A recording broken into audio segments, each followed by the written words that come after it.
Lain, walaupun orang kata pendapat mereka itu luar daripada batasan akal fikiran manusia. Ada melihat Allah hantar surah ini ataupun hantar Al-Quran ini secara umumnya sebagai panduan kepada kita.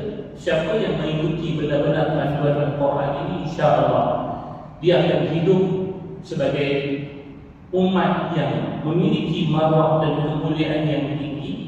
Sebaliknya, siapa yang mengabaikan panduan ini dan cuba untuk membentuk cara hidup mereka sendiri yang berbeza daripada kehendak Allah, maka dia akan hidup dalam kehinaan. Wal'iyadzubillah. Kali terakhir kita berbicara daripada ayat yang ke-147 yang kita selesaikan bicara yang lalu berkenaan bagaimana apa yang dibawakan oleh Nabi SAW sebenarnya bukanlah terlalu susah untuk golongan ahli kitab ini menerima, khususnya dalam isu pertukaran kiblat. Sebab mereka sendiri kenal siapa dia Muhammad itu. Tidak lain tidak bukan baginda adalah merupakan Rasul Allah, yang mana perincian tentang sifat Nabi, tentang latar belakang Nabi mereka terlebih dahulu memperolehinya sebelum daripada kelahiran Nabi lagi. Semua yang berkaitan tentang diri Nabi telah pun dimuatkan dalam kitab-kitab yang sebelum daripada Al-Quran lagi, yang kita dah lihat daripada ayat 146. Bahkan mereka mengenali Nabi Muhammad SAW itu seumpama mereka mengenali anak-anak mereka sendiri. Maka bagi kita orang yang beriman, kita tak ada masalah dengan diri Nabi SAW. Bahkan kita berkeyakinan sangat apa yang telah pun dibawakan Nabi itu adalah petunjuk kebenaran yang sebenar-benarnya. Tetapi tak kala-mana kita berhadapan dengan golongan yang cuba daripada masa ke semasa meragukan kita. Kita dah dengar beberapa pembujahan yang diberikan oleh orang-orang Yahudi berkenaan tentang kiblat kita sebelum daripada ditukarkan dan selepas ditukarkan. Sebelum ditukarkan mereka mendakwa bahawasanya kita dan mereka itu adalah agama yang sama, tapi bila mana ditukarkan timbul pula yang lain. Iaitulah bagaimana pula dengan apa yang datang daripada perintah yang pertama, mengapa perlu datang perintah yang kedua. Bagaimana ibadat orang yang terdahulu, iaitulah yang menghadap ke arah Masjidil Aqsa dan sekarang menghadap ke arah Masjidil Haram. Apa jadi dengan ibadat orang dahulu? Apa pula perkiraan tentang ibadat orang kini? Maka Allah kata benda ini tak susah. Bagi kita orang beriman, kata kuncinya itulah semua yang datang itu daripada siapa? Ia datang daripada sisi Allah.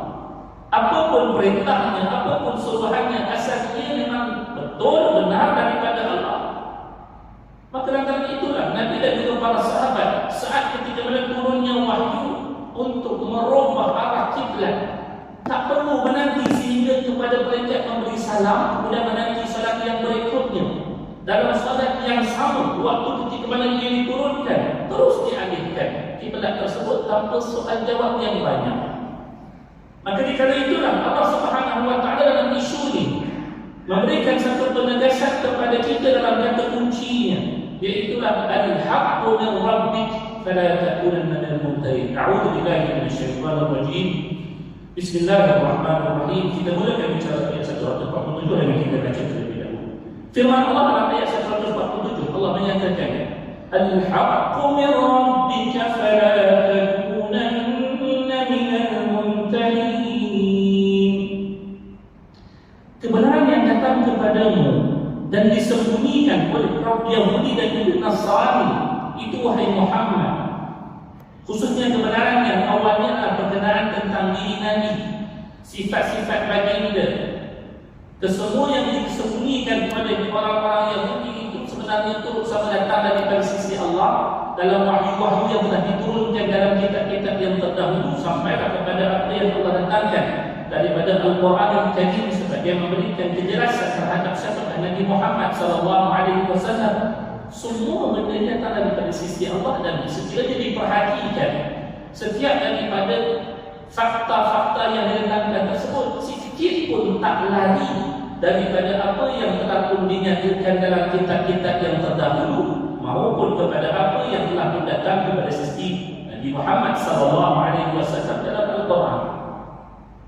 Hatta kita, tuan-tuan, dalam dunia hari ini Kalau bukan ianya Al-Quran, maka nak mendapatkan kesahihan terhadap sesuatu maklumat, hatta yang dikatakan terkini itu pun salah.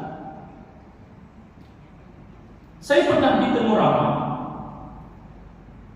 untuk satu daripada latar belakang yang cuba diambil dan ditulis kembali dalam surat Kabar hari ini.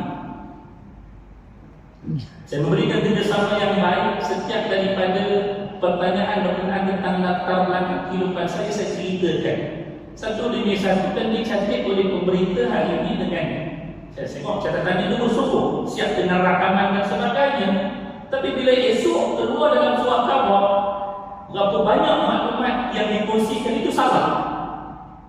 Bagaimana asal saya, pembelajaran saya dan sebagainya. Tapi saya kata tak apalah, sebab dia bukan Quran, maka saya maafkan dia. Tetapi tak ada satu pun yang namanya keterangan tentang diri Nabi sama ada yang tersurat dalam kitab yang terdahulu sampailah kepada yang terkemudian hari ini daripada Al-Qurannya. Tidak ada satu pun yang bertentangan dengan hakikat sebenar diri Nabi SAW, daripada sifat keluarannya maupun sifat dalamannya yang namanya akhlak-akhlak Nabi, bagaimana Nabi berperilaku dengan orang-orang yang lain. Kesemuanya sebiji diceritakan oleh Allah Subhanahu wa taala. Kenapa?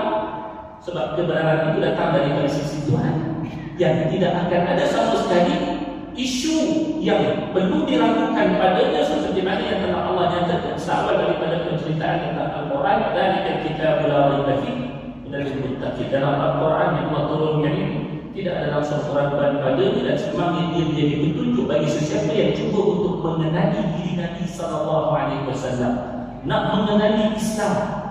Bacalah Al-Quran. Lewat waktu ini tuan-tuan pergi menjemah kepada media massa, tuan-tuan akan bertemu dengan banyaknya orang-orang barat yang mana mereka dalam usaha untuk mengenali Islam, mereka tak pergi kepada Islamic Center, no. Dia tak pergi untuk bertemu dengan ustaz-ustaz dengan bimbang. Setiap penjelasan itu akan ada bias. Tetapi mereka mencapai nasah Al-Quran dan membacanya dengan cara bacaan mereka yang tersendiri, tanpa kita kata bimbingan langsung daripada mana-mana orang, tetapi mereka membaca terjemahan-terjemahan semata-mata dengan harapan mereka akan dapat memahami sesuatu. Dan absolutely apa yang diperbuat oleh mereka tersebut akhirnya memberikan kepada mereka idea-idea yang sebenar tentang Islam, sekurang-kurangnya apa yang menjadi dasar kepada hidup beragama daripada penjelasan-penjelasan hukum hakam yang terkandung dalam Al-Quran. Mereka kata inilah persoalan-persoalan yang kami cari untuk tempoh yang lama, akhirnya ditemui dalam bicara Al-Quran. Sehari kemudian, lalu dalam newsfeed saya, dalam saya punya paparan media massa saya, perkongsian daripada orang bukan Islam yang tak sempurna pun lagi penampilan diri dia, tetapi diceritakan bagaimana dia mengenali akan Al-Quran daripada pembacaan terjemahannya. Ada membaca daripada depan, ada yang membaca daripada belakang. Sebab style buku-buku English kan, dia tak start daripada belah kanan, dia start daripada belah kiri. Tetapi rupanya ramai yang masuk Islam dengan memulakan pembacaan daripada belakang, berakhir dengan muka hadapan yang dijadikan bacaan yang awal untuk kita yang terbiasa dengan Al-Quran. Subhanallah. Sampai menjerit insan ini dalam perkongsian dia kata dia tak boleh nak mencirikan benda yang dia berhadapan dengan masalah tersebut dalam amalan agama dia, tetapi solusi itu telah pun ditemui daripada Al-Quran. Antara isu tentang hubungan suami isteri yang bila mana berkahwin tidak boleh bercerai daripada aspek agama mereka. Apa yang ada daripada undang-undang perceraian di sisi mereka itu bukan terlibat dengan agama. Tetapi dalam agama mereka, once bila mana kahwin, tidak ada yang namanya divorce. Perkahwinan itu selama-lamanya sampai nanti apabila dikira terpisah. Tapi dalam Islam, once bila mana kamu ada keperluan untuk bercerai, silakan. Dia kata ini yang benar. Adanya rules yang diberikan oleh agama. Dia baca tentang cerita poligami yang heboh di kalangan, katakan yang non-Muslim, yang Muslim pun heboh juga. Tapi yang non-Muslim ni baca daripada Al-Quran, buka surah An-Nisa, Dia kata ilmu. Even men love to marry more than one. But please complete your situation toward this ayat. Apa dia? Fa'in khiftum an la ta'dilu fawahidah. Dia siap tetap lagi. Dia kata tengok, orang Islam kena baca ni. Kalau kalian betul-betul tak mampu untuk berlaku adil, ya, you book sick enough. One for you. Dan dia sekali kira dia kata tak ada isu pun tentang poligami dalam Islam. Orang kita, sesama kita yang saudara itu meninggal sebab wanita. Subhanallah, ini dah Muslim. Bukan seorang dua tuan-tuan. Tapi saya pertegaskan benda ini sebab inilah yang berlaku bagi sebahagian umat Islam yang tak meyakini kebenaran agama ini datang daripada sisi Tuhan. Mungkin dia ada pengalaman-pengalaman yang buruk bila mana dia berhadapan dengan ustaz-ustaz, dengan tuan-tuan guru ataupun satu-satu individu yang mungkin dia memahami kata-kata mereka itu dengan kefahaman yang salah, maka dia menganggap itulah agama yang sebenar. Sedangkan agama yang benar itu adalah apa yang datang daripada sisi Tuhan, apa yang keluar daripada diri saya. Kalaupun ianya sesuatu yang bertentangan dengan Al-Quran, bersalahan dengan Al-Quran, maka tinggalkan. Pegang dengan apa yang ada daripada Al-Quran, yang sebenarnya itulah yang sebenar-benarnya, yang takkan ada salah. Penjelasan saya mungkin salah, mungkin. Tetapi selama mana ia bertentangan dengan Al-Quran, itulah yang kalian mesti pegang, tidak boleh berlepas diri daripadanya. Maka bila mana kita meyakini ianya datang daripada sisi Allah Subhanahu wa Ta'ala, Allah tanya pada kita, Allah perintahkan kepada kita, fala takunanna minal mumtarin, maka jangan kalian jadikan diri kalian daripada kalangan orang-orang yang ragu dengannya. Dalam ayat inilah bila mana kita berbicara tentang diri Nabi SAW secara spesifiknya, sebab ia berkaitan dengan ayat 10 daripada ini. Kalaupun ada orang yang cuba meragukan tentang kepribadian diri Nabi, kalaupun bukan tentang kepribadian diri Nabi, apa yang pernah timbul daripada isu masyarakat kita ialah hadis-hadis yang ditinggalkan oleh baginda. Ada yang cuba meragukan kita. Konon-kononnya hadis ini adalah satu bahagian yang kita tak boleh terima seperti mana kita menerima akan Al-Quran.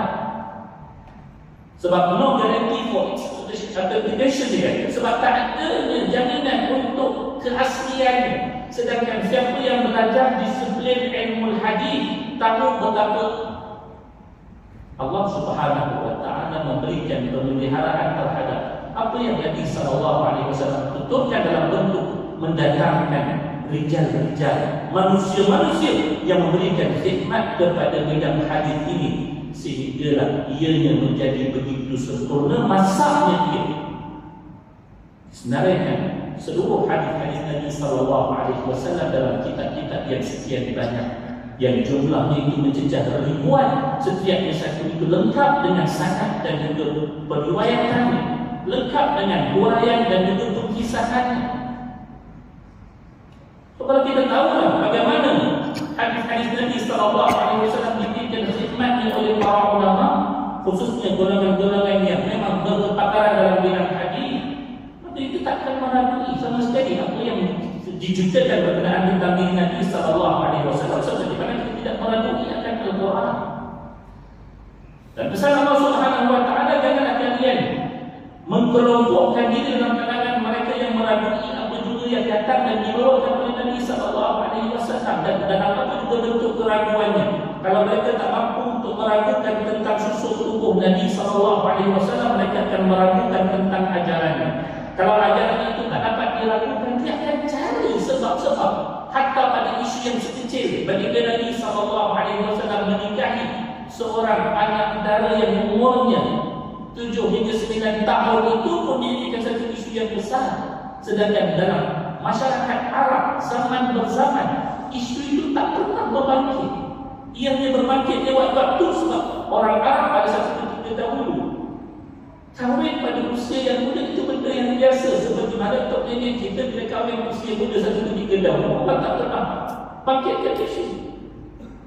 Nenek kita kahwin umur 11 tahun, nenek saya kahwin umur 14 tahun. Orang dulu tak ada masalah. Benda itu dah difahami. Ada kalangan-kalangan wanita yang mencapai usia kematangannya di usia yang awal. Tapi kita faham orang itu cuba untuk melakukan. Namun bagi kita yang beriman, kalau kita menjerumuskan diri kita pada keraguan dan menggelomporkan diri kita dalam orang-orang yang turut sama meragui tentang diri Nabi dan hak yang sepatutnya kita gunakan terhadap diri baginda, maka persoalkan kembali keimanan kita di mana sebenarnya. Sedangkan iman, bila mana kita berbicara tentang iman, tidak ada ruang untuk kita meraguinya sama sekali. Sebarang keraguan yang timbul dan kita biarkan ia bersarang dalam hati, itu menjejaskan keimanan kita. Seperti mana kita beriman dengan Allah, dia mesti 100%. Tak boleh kita kata, saya percaya, tapi dia ada sikit part yang saya tak percaya. Itu tak nak iman. So, dalam rukun iman kita yang enam, seperti mana kita beriman dengan Allah Subhanahu wa Ta'ala, maka itulah juga tuntutan yang sama untuk kita beriman dengan Nabi sallallahu alaihi wasallam, iaitulah percaya tentang diri Nabi secara keseluruhannya. Dia tidak boleh kata, oh, saya percaya tentang yang namanya jasad itu memang ada, memang pernah wujud dalam kehidupan manusia, tapi apa yang ditinggalkan daripada sunnah itu saya tak percaya. Itu tak beriman. Menolak satu bahagian daripada Nabi yang telah pun sabit daripada diri kita, kita boleh jadi kufur. Alhamdulillah minta. Tak boleh. Maka bila mana kita telah beriman, yang dimaksudkan jangan kalian jadi daripada kalangan orang-orang yang meragui. Dalam ayat ini Allah kata jangan, Allah tak kata jangan ragu-ragu. Jangan ragu-ragu. Allah tak kata ini. Tapi Allah kata jangan kalian menjadikan diri kalian daripada kalangan orang ragu-ragu. Pasal apa? Sebab ini yang lebih besar yang berlaku bagi kita umat akhir zaman. Setengah orang dia mendakwa diri dia adalah orang yang beriman, tetapi perbuatannya itu seolah-olah orang yang tak beriman. Dia kata saya yakin, saya tak ada yang namanya ragu-ragu, tapi perbuatannya itu menunjukkan dia ragu-ragu. Contoh, bila kita kata dalam satu hukum yang telah pun ditetapkan daripada sunnah Nabi sallallahu alaihi wasallam. Contoh kita kata, Nabi kata, "Idza dakhala ad-dubab fi ina'i ahadikum falyamlisha." Nabi kata bila mana masuk saja dalam bekas makanan kamu, maka hendaklah kamu buat apa? Bukan buang terus dah. Hendaklah kamu melemaskan ia terlebih dahulu, kemudian keluar buang. Ini hadis Nabi SAW. Tuan-tuan, ada yang ragu-ragu. Dia kata saya percaya Nabi, tapi dalam hal halal pula. Yang Nabi suruh benam dalam air, dalam makanan kita tu, saya tak terima lah. Saya tak terima lah. Benda ni macam tak real, nampak kotor. Sedangkan Nabi kata tak, rendamkan ia, baru buang. Sebab fi ahadi janahi sun wa fi janahi ukhra syifa. Satu sayapnya ada racun, satu sayapnya itu ada penawar. Yang sebut siapa? Nabi SAW. Orang yang percaya, betul-betul percaya, dia takkan buat perbuatannya itu seperti mana orang yang ragu-ragu. Nabi kata celup-celup, nak kata apa? Buat, rendam, buat. Ini satu contoh. Begitulah juga dengan sekalian yang lain daripada perintah Nabi sallallahu alaihi wasallam. Kita boleh kiaskan dalam kehidupan kita. Kalau betul kita yakin, tunjukkan kesungguhan kita dalam menggambarkan keyakinan kita terhadap janji Nabi, perintah Nabi, suruhan Nabi. Bukan buat seperti mana perangai orang yang tak percaya tetapi dia buat-buat percaya. Itu banyak orang. Okay? So disinilah kita lihat bagaimana Allah Subhanahu wa Ta'ala tak menyatakan kepada kita jangan kalian ragu-ragu. Dah, seperti Allah kata, "Fala takunanna minal mumtarin." Maka janganlah kalian jadi daripada kalangan orang yang ragu-ragu. Iaitulah pada perbuatan kita, pada percakapan kita, pada sekalian tindak tanduk kita, tolong jaga-jaga. Jangan sampai kita melakonkan watak orang yang ragu-ragu dalam keadaan kita ini mendakwa kita beriman. Kalau orang beriman tu bukan membaca bersama dengan Nabi. Nah, janji Nabi banyak, terutamanya yang melibatkan tentang isu di Palestin. Kita beriman tak bahawasanya Allah Subhanahu Wa Taala dengan apa yang Nabi telah sampaikan kepada kita, bahawasanya golongan itu tetap akan dikalahkan. Bila mana mereka melakukan kejahatan kali yang kedua, ada yang kata nampak gaya macam tak ada harapan. Diorang tu punya kuat sekarang dengan senjata apa yang lagi. Kita nak lawan, kita join dengan diorang je lah. Nanti ikut diorang dah kalah, nanti pula kita istiharap dengan golongan yang lain daripada mereka. Sedangkan apa yang Nabi SAW sampaikan, ya ayyuhallazina amanu la tattakhidul yahuda wan nasara awliya ba'dhum awliya ba'd. Wahai orang beriman, jangan kalian sama sekali menjadikan orang-orang Yahudi atau orang Nasrani itu sebagai pelindung bagi kalian. Oh, tak lagi, Nabi tak lagi. So, kalau kita buat, kita orang yang laku-laku, walaupun mulut kita menyatakan kita beriman. Dalam ayat yang berikutnya Allah menyatakan, وَلِكُلِّ وِجْهَةٌ هُوَ مُوَلِّيهَا فَاسْتَبِقُوا الْخَيْرَاتِ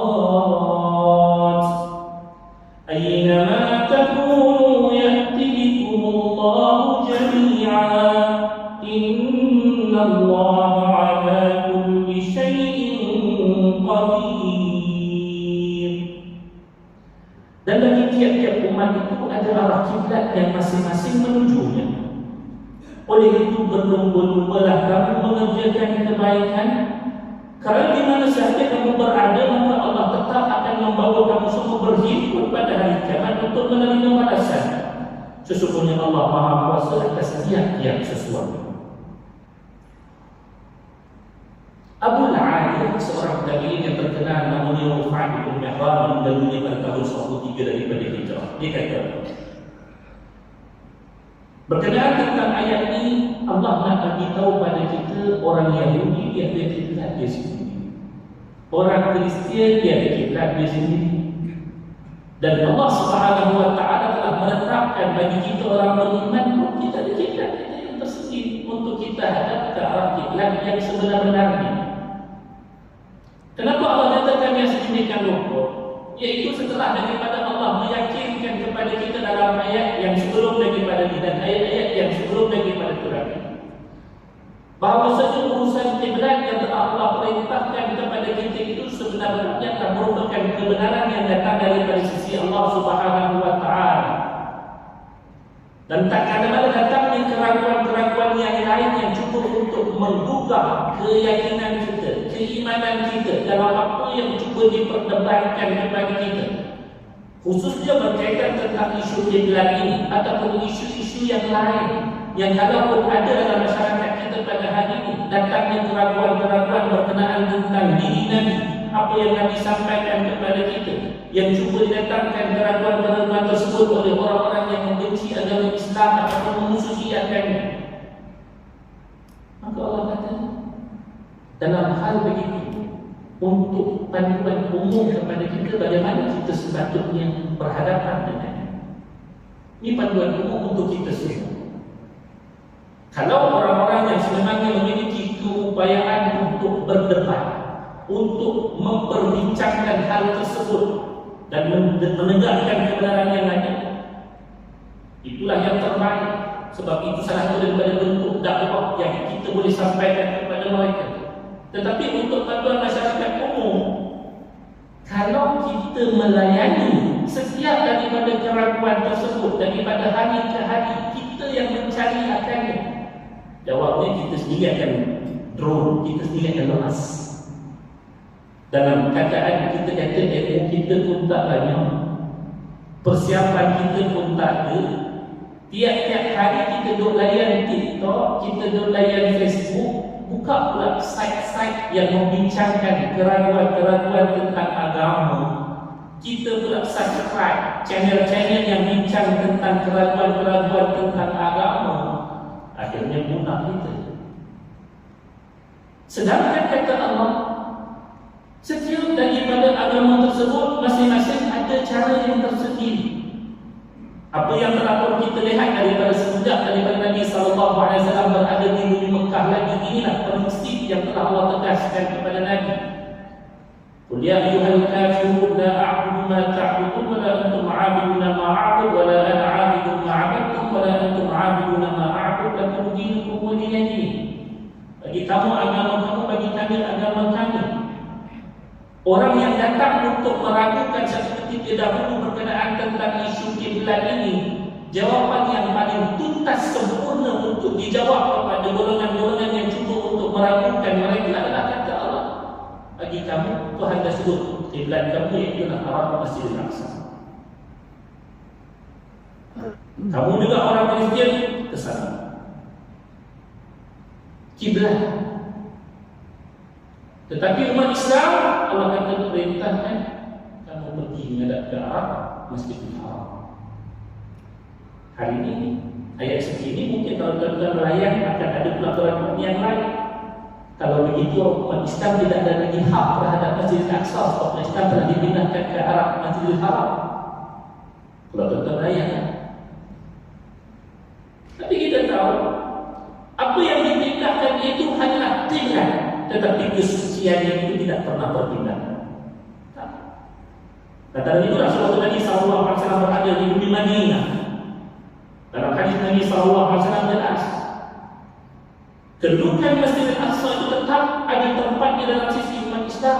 Sampai Nabi menyebutkan, la tusyaddu rihal illa ila thalath masajid. Nabi kata jangan kalian bersusah payah untuk melakukan permusafiran ke mana-mana melainkan ke tiga buah masjid ini. Iaitulah kepada Masjidil Aqsa, ke mana lagi? Masjidil Haram, kepada Masjid Nabawi. Tiga tempat ini tetap ada tempatnya di sisi umat Islam walaupun kiblat itu berubah. Macam tuan-tuan, tuan-tuan ada rumah lama dan tuan-tuan ada rumah baru. Adakah bila mana tuan-tuan pindah rumah baru, hilang kelayakan ataupun kepemilikan kepada rumah yang pertama? Selama mana itu milik tuan-tuan, itulah milik tuan-tuan. Tak ada siapa yang boleh klaim, aku dah pindah rumah baru, rumah lama milik saya. Tak ada orang boleh klaim macam tu. Tetapi kalau tuan-tuan layan, itu salah satu daripada hujah yang cuba diprovokasi terhadap umat Islam bagi menyatakan Masjid Aqsa itu bukan milik kita lagi sebab kita tak dipindahkan kiblat. Walaupun kiblat itu adalah ke arah Masjidil Haram, tetapi umat Islam yang menempati bumi Al-Aqsa tetap memiliki sampai ke hari ini. Tak ada siapa yang boleh klaim itu rumah mereka ataupun tanah mereka. Maka bila mana dalam isu kiblat ini, Allah Subhanahu Wa Taala ajar cara menjawab kepada mereka sama. Apa kalian sibukkan untuk nak memperbincangkan hal agama Islam yang kalian selama ini bila mana Allah titahkan kepada kalian untuk mematuhi perintahnya untuk menghadap ke arah Masjidil Haram, kalian tak nak ikut, tiba-tiba sibuk nak persoalkan tentang tata cara ataupun kehidupan umat Islam yang telah kita taat perintah Allah. Dia sibuk nak bincang tentang Islam, sedangkan diri sendiri pun tidak menyempurnakan tuntutan-tuntutan beragama diri dia. Kalau kita nak menghujat mereka dengan sekalian tuntutan agama yang mereka tak sempurnakan daripada suruhan kitab mereka sendiri, 1001 daripada perintah Tuhan yang telah tertuang dalam kitab mereka itu tidak mereka patuhi. Bagaimana dengan khatam yang mereka tidak berkhatam dengannya? Bagaimana dengan perintah untuk tidak memakan daging khinzir yang mereka memakan? Bagaimana dengan perintah tidak menjamah akan Arab yang mereka jamah akan? Sekiranya daripada suruhan agama mereka sendiri yang jelas dalam kitab mereka tidak patuh, tetapi mereka mempersoalkan kepatuhan kita terhadap apa yang telah tertulis dalam kitab kita. So nonsense. Jawabnya apa kata? Walikul biwijhatul wa waliha fastabiqul khairat. Setiap daripada kita yang telah pun ada di dalam masing-masing, kalian dengan Masjidil Aqsa saja, kita akan teruskan dengan kita kalian kalau itulah jalan dalam agama yang kalian pilih. Tapi bagi kita yang namanya orang beriman, bila mana kita telah ditetapkan untuk menghadapkan diri kita ke arah Masjidil Haram, Allah sebutkan dalam ayat ini, fastabiqul khairat. Maka masing-masing sepatutnya fikir bagaimana untuk berlumba-lumba mencapai kebajikan-kebajikan dalam hidup kita. Dan kebajikan yang dimaksudkan dalam ayat ini iaitulah mentaati perintah Tuhan masing-masing. Apa perintah Tuhan masing-masing dalam isu kiblat? Sepatutnya mereka yang beriman kepada Allah, yang mengiktiraf Allah itu sebagai Tuhan mereka, mereka Dan kalau kita luaskan lagi dalam konteks kita, bila mana kita ni adalah umat Islam, fastabiqul khairat, bila mana kita menghadap ke arah kiblat yang sama, seluruh umat Islam yang menghadap ke arah kiblat yang sama, yang juga sama mentaati perintah Allah, sesama kita mesti ada perlombaan untuk kita kata menuju ke arah mencapai puncak kebajikan sesama kita. Jangan kita kata namun di tingkat yang sama, tetapi saling menjatuhkan, saling musuh-musuhi antara satu sama lain, saling zalim-zalimi antara satu sama lain. Itu tak dibenarkan dalam Islam. Tak boleh. Sebab kiblat kita adalah kiblat yang sama. Siapa yang mampu berupaya untuk melebarluaskan kebaikan, maka dialah yang akan menyayangi ataupun dapat mengatasi orang lain dalam kebajikan tersebut. Dan itulah perintah daripada Allah. Bila mana orang Palestin dapat mempertahankan Masjidil Aqsa, jangan pula ada yang lain kata tak patut orang Palestin yang dah sampai mereka kena bom, dah sampai mereka mati-mati itu, tunggu apa lagi ke situ, keluarlah daripada Masjidil Aqsa, keluarlah daripada bumi Palestin. Buat apa nak menempuh kematian dengan jalan tersebut? Sedangkan kita jangan lupa hadis Nabi SAW. Nabi telah menjelaskan dalam hadis yang diriwayatkan oleh Imam Bukhari dan Muslim, itu juga dengan para imam yang lain, Imam Ahmad, Tabrani dan juga yang lain. Nabi kata la tazalu ta'ifatun min ummati zahirina 'ala al-haq hatta ya'ti amrullah.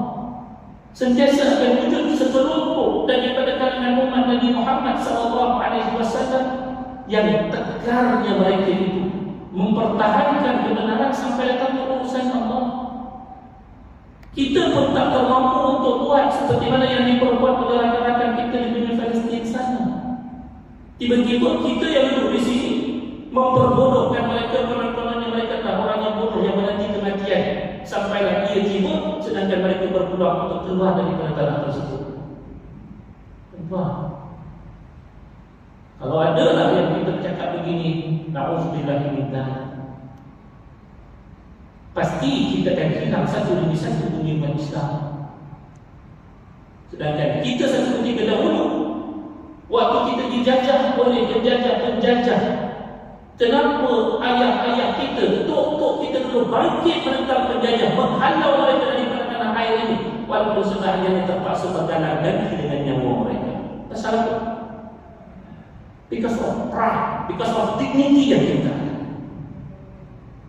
Orang tua kata, biar mati bergalang tanah daripada tunduk menyembah bumi. Itu kemuliaan yang Allah berikan kepada diri umat Islam.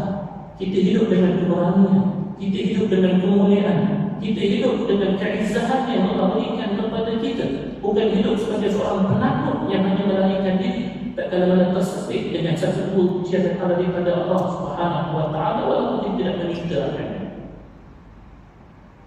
Tapi jahatnya sebahagian daripada mulut-mulut manusia ini, dalam keadaan rakan-rakan kita sepatutnya diberikan suapan-suapan doa, orang-orang inilah yang menimbulkan keraguan kepada rakan-rakan muslim yang lain untuk tidak memperdulikan mereka kononnya mereka itu orang yang tak layak dibantu. Mereka lah yang menempuh kesengsaraan yang sepatutnya mereka tak tempuh dengan jalan tersebut, berdiam diri di bumi sana, sedangkan mereka boleh keluar daripada tanah tersebut.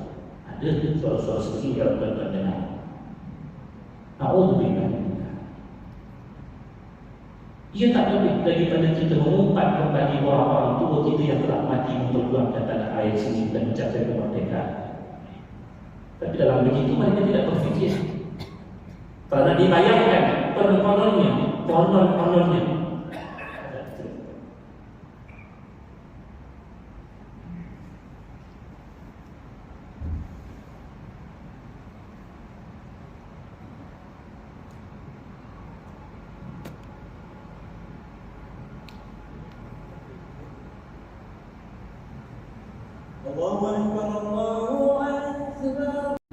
banyak keraguan-keraguan yang dicampakkan untuk melemahkan apa yang ada daripada pendirian umat seluruhnya terhadap bumi Palestin ini. Ada juga yang mempersoalkan tahap keupayaan untuk melawan. Kita katakan satu ketika dahulu tak kala mana ayah dan dua nenek kita, tuan dan dua nenek kita yang hanya membekalkan senjata seperti mana keris dan juga pedang, bagaimana penjajah yang pada waktu itu bersenjatakan senjata api, kita tidak mempersoalkannya. Hari ini kalau itu persenjataan yang dimiliki oleh kumpulan di sana lebih baik daripada apa yang kita mungkin miliki ketika dahulu. Tapi itulah yang dikatakan keraguan-keraguan yang cuba dimasukkan dalam diri sebahagian umat Islam untuk merasionalkan bahawasanya apa yang diperbuat oleh saudara-saudara kita itu adalah merupakan satu bentuk yang tidak sepatutnya berlaku seperti itu. Sedangkan yang sepatutnya dipersoalkan adalah apa yang diperbuat oleh Zionis Yahudi tersebut. Itulah sesuatu yang tak dapat diterima oleh mana-mana akal manusia. Diberikan tumpangan yang sementara, diberikan pelayanan sebagai seorang manusia, tapi akhirnya bertindak seperti mana seekor binatang terhadap individu yang telah melayani mereka dengan sebaik pelayanan sebuah dunia. Dalam ayat yang mengatakan fastabiqul khairat, yang saya sebutkan tadi, bila mana kita diminta untuk menghadapkan diri ke arah kiblat yang telah Allah tentukan bagi umat ini, Allah menyebutkan selepas daripada Allah tentukan setiap umat itu adalah kiblat masing-masing. Sedangkan hakikat yang sebenarnya mengikut kepada tafsiran yang telah diberikan oleh dua orang lagi tabi'in yang lain, adalah Mujahid dan juga Hasan al-Basri. Walaupun orang kata kiblat untuk orang Yahudi dan juga orang Nasrani adalah ke arah Masjidil Aqsa, tetapi hakikatnya bila mana kita menjadi sebahagian daripada umat Nabi Muhammad SAW, kita tahu apa yang telah pun ada daripada syariat yang terdahulu telah pun dinasahkan oleh Allah Subhanahu wa Ta'ala, yang tinggal kita hanya boleh menghadap seperti mana yang diperintahkan kepada Nabi Muhammad, iaitu menghadap ke arah kiblat Masjidil Haram. Tapi Allah nak bagi faham, sebenarnya isu pertukaran kiblat ini bukan hanya semata-mata melibatkan pertukaran darah. Kita dah sembang daripada ayat yang ke-143 lagi.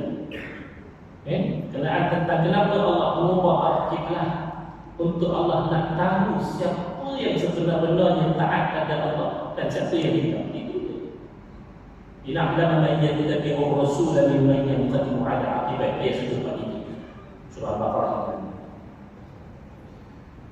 Maka bila mana Allah kata fastabiqul khairat, di sini sebenarnya ia memberi arti kepada kita apa yang diperbuat ataupun apa yang diperintahkan daripada menghadapkan diri kita ke arah Masjidil Haram. Ia bukan semata-mata melibatkan pertukaran ke arah lokasi, tidak. Sebab Allah berhak untuk nak ubah mana-mana saja yang dia nak. Tapi Allah nak tengok kita ni nak betul taat ke dia ataupun tidak, yang diterjemahkan sebagai hendaklah kalian berlumba-lumba untuk mengejar kebajikan. Yang permulaan bagi kebajikan itu adalah mentaati perintah Allah. Itu bukan semata-mata hadap ke arah Kaabah yang namanya Kaabah. Tak. Walaupun kita kata kita hadapkan tubuh kita ke arah Kaabah, ini orang kata kita seolah menyembah patung berhala. Apa beza kita dengan penyembah berhala kata mereka? Bezanya sangat-sangat jauh. Kita bukan menghadap Kaabah itu semata-mata kerana ia binaan ataupun satu bentuk bangunan yang perlu kita berubah. Sebaliknya yang kita hadapkan daripada tubuh kita adalah kerana kita taat Allah yang suruh kita menghadapkan wajah kita, tubuh kita saat kita beribadah kepada Dia. Maka itulah kebajikan yang perlu kita kejar dan kita perlu berlumba kepada Dia. Kenapa kita kena bekerja untuk mendapatkan kebajikan-kebajikan atas namanya mentaati perintah Allah? Sebab itu sudah hanya aynama takunu yahdikumullahu jami'an. Di mana pun kita berada kesudahannya, kita tetap akan didatangkan di hadapan Allah untuk menerima pembalasan kemudian hari. Justru perhitungan yang akhir yang akan memperlihatkan siapakah yang sebenarnya berada dalam kelompok yang bersama-sama dengan kebenaran ataupun sebaliknya, itu akan ditentukan oleh Allah, dan dialah Maha Pembalas bagi keadaan tersebut di kemudian hari nanti. Dan dalam keadaan ini, keyakinan kita dalam apa yang telah Allah nyatakan, di mana sahaja kita berada, ke mana sahaja yang kita hadapkan, Allah akan akhirnya mendatangkan kita di hadapan satu ketika nanti, itulah di mahsyar kelak.